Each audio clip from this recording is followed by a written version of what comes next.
جشن قریب قریب آ رہا ہے 13 رجب نو کیڑی بولو 13 رجب نو آپ دی ولادت ہوئی ہے آپ دی امی جان حضرت فاطمہ بنت اسد آپ فرما دیا نے میں او درد ہویا میں طواف کرتی کرتی کرتی میں درد نال دو چار ہوئیاں جڑی پیدائش دے وقت عورتاں نوں ہوندی ہے میں اس عورت نوں دو چار ہوئیاں تے میں کی سوچیا میں جاواں کتے میں اللہ دے گھر دا طواف کر رہی ہاں سوچو بیچارے نے اللہ دے گھر بیت اللہ شریف دی دیوار پھٹ گئی ہے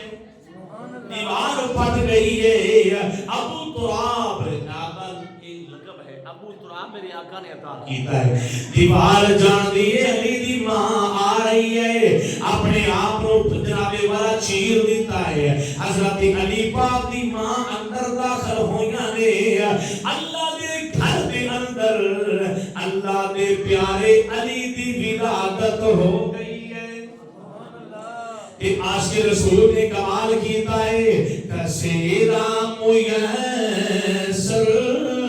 نہ شد ای سعادت ایک کسے مساعدت نصیب نہیں ہوئی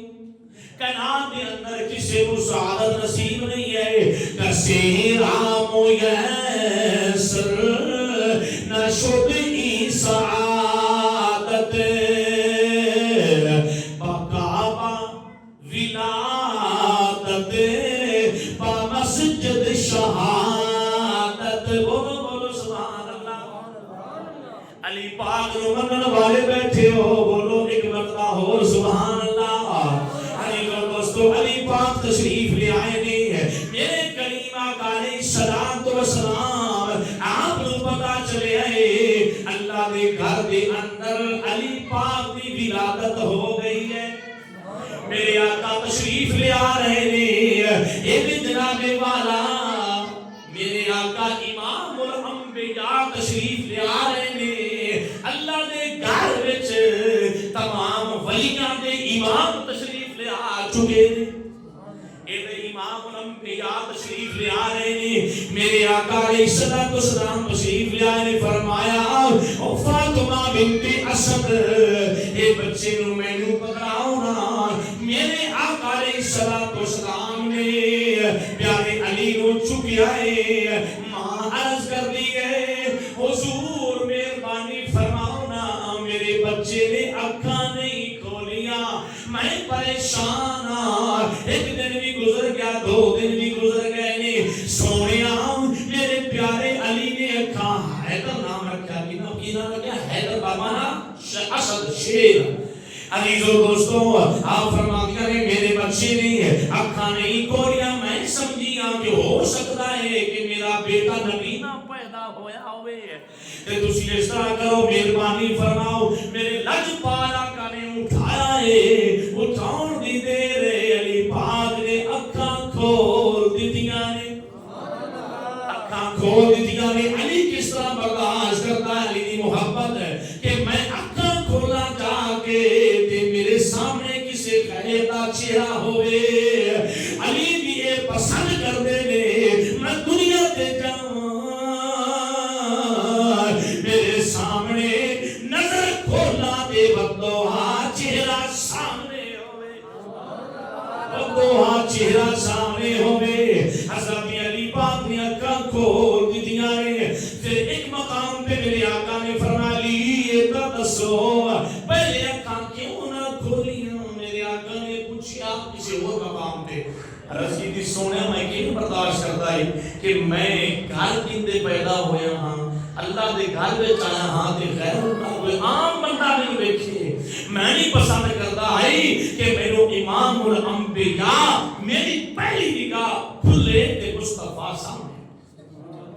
میرے آقا علیہ الصلوۃ والسلام نے علی پاک نو اٹھایا نے پھر جناب والا او وقت بھی آیا آپ بگوڑے دے اندر نے کس مقام پہ بولو بگوڑے دے اندر نے ایک سپ آ گیا کی آ گیا سپ آ گیا تے جدوں سپ آیا پیارے علی نے ایک ہاتھ دے وچ پکڑ لیا اونوں جناب والا دبایا چھوٹی عمر بگھوڑے دے اندر نے انہوں دبایا دبایا اینا دبایا کہ سب دے دو ٹکڑے ہو گئے سب دے دو ٹکڑے ہو گئے کہ جو ماں نے دیکھیا حیران رہ گئی اللہ دی بارگاہ وچ عرض کرتی مولا میرے بچے دے بچپن دا یہ حال عالم ہے کہ میرے بیٹے دے جوانی دا کی عالم ہوئے گا حیدر بامانا شیر خدا دا شیر چھوٹے بچے آپ نے اتنی پنجے وچ پاور ہے کہ سب دے دو ٹکڑے کر دیتے سب ختم کر دیتا عزیزان گرامی قدر پھر وقت گزرتا گیا میرے آقا علیہ الصلوۃ والسلام نے نال حدیث پاک سماعت فرماؤ اے حدیث پاک میرے آقا کا فرمان سنو گے کہ اپنے ایمان کو تازہ کرو عن جابر رضی اللہ تعالی عنہ قال قال رسول اللہ صلی اللہ علیہ وسلم سیدوا مجالسکم بذکر علی بن ابی طالب او کما قال میرے سونے والے پالا کا فرمان سنے ترجمہ سوال فرماؤ حضور نے فرمایا لوگوں کائنات والےو اپنی محفلاں نو سجاوٹ دیو زینت بخشو اپنی محفلاں جتھے بھی کوئی کراوے اوتے اپنی محفلاں نو سجاوٹ دیو عرض کرنے ہے مولا سجاوٹ کی فرمایا علی پاک دے ذکر دے نال او پتہ چل گیا ہے ساڈیاں محفلاں نو اگر زینت ملدی ہے سجاوٹ ملدی ہے تے ذکر علی پاک دے نال